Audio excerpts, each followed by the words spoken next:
Hello, അങ്ങനെ കാത്തിരിപ്പിനൊടുവിൽ നെരിവേട്ട എന്ന ചിത്രത്തിൻ്റെ ഏറ്റവും പുതിയ OTT അപ്ഡേഷൻ ലഭിച്ചിട്ടുണ്ട്. ആ ഒരു അപ്ഡേഷനാണ് ഇന്നൊരു വീഡിയോ ഭാഗത്ത്. വീഡിയോയിലേക്ക് വരുമ്പോൾ വീഡിയോ ലൈക്ക് ചെയ്യുക, ചാനൽ സബ്സ്ക്രൈബ് ചെയ്യാൻ വേണ്ടി ശ്രമിക്കുക.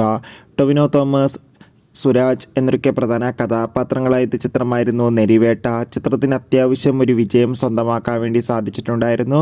അതുകൊണ്ട് തന്നെ എല്ലാ സിനിമാ പ്രേമികളും ഒരേപോലെ നെരിവേട്ട എന്ന ചിത്രത്തിൻ്റെ OTT റിലീസ് അപ്ഡേഷൻ അറിയാൻ വേണ്ടി കാത്തിരിക്കുകയാണ്. ഫൈനലി ചിത്രത്തിൻ്റെ ഏറ്റവും പുതിയ അപ്ഡേഷൻ ഇപ്പോൾ ആരാധകർക്ക് മുന്നിൽ പുറത്തുവന്നിരിക്കുകയാണ്. ആ അപ്ഡേഷൻ മറ്റൊന്നുമല്ല, നെരിവേട്ട എന്ന ചിത്രം ഉടൻ തന്നെ ആമസോൺ പ്രൈം വീഡിയോസ് എന്ന OTT പ്ലാറ്റ്ഫോമിലൂടെ OTT റിലീസ് ചെയ്യാൻ പോകുമെന്നാണ് അൺഒഫീഷ്യൽ അപ്ഡേഷൻ സൂചിപ്പിക്കുന്നത്. കാത്തിരിക്കാം ഒഫീഷ്യൽ അപ്ഡേഷൻ അറിയാൻ വേണ്ടി. നെരിവേട്ട എന്ന ചിത്രം കണ്ടവരുടെ അഭിപ്രായം കമൻറ്റ് ചെയ്യുക. ഈ വരുന്ന ജൂൺ മാസം ധാരാളം ചിത്രങ്ങൾ OTT റിലീസ് ചെയ്യും. നമ്മുടെ ചാനൽ ഭാഗം പരിശോധിച്ചാൽ ആ വീഡിയോയ്ക്ക് നിങ്ങൾക്ക് കാണാം. അതൊക്കെ ഒന്ന് കാണാൻ വേണ്ടി ശ്രമിക്കുക.